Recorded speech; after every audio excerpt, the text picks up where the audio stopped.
कांकेर लोकसभा की बात करते हैं। कांकेर लोकसभा में बीजेपी कैंडिडेट रहे भोजराज नाग बहुत कम मार्जिन से यानी 1884 वोटों से कांग्रेस प्रत्याशी बीरेश ठाकुर को हराकर सांसद चुने गए। नतीजों वाले दिन भी प्रदेश की कांकेर सीट का रिजल्ट सबसे देर से आया था।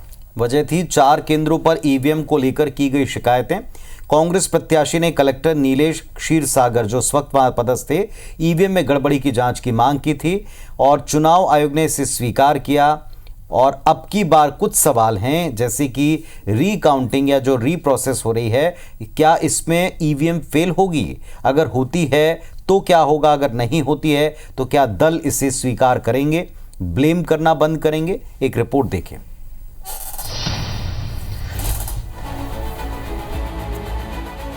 क्या बदल जाएगा कांकेर का रिजल्ट?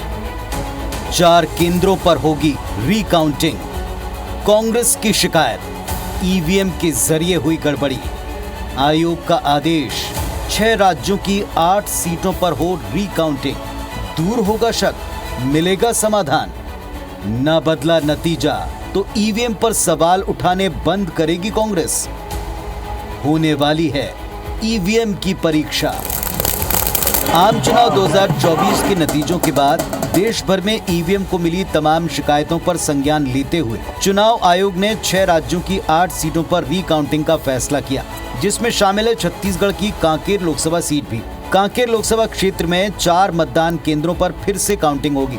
यहां से कांग्रेस प्रत्याशी बीरेश ठाकुर ने चुनाव आयोग में शिकायत की कि 4 केंद्रों पर ईवीएम में गड़बड़ी की गई, जिसके चलते वो बीजेपी प्रत्याशी रहे भोजराज नाग से महज 1884 वोटों के अंतर से हार गए। बीरेश ठाकुर की याचिका मंजूर करते हुए आयोग ने संजारी बालोद, गुंडरदेही और सियावा के 4 मतदान केंद्रों पर मतों की पुनर्गणना के आदेश दिए।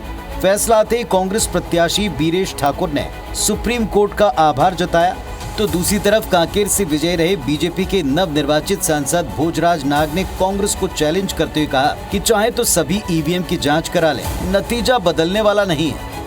पोलिंग सेंटर का मैंने ईवीएम मशीन खुलवाया है, इसमें बालोद जिला का 3 है और धमतेरी जिला सियावा विधानसभा का 1 है।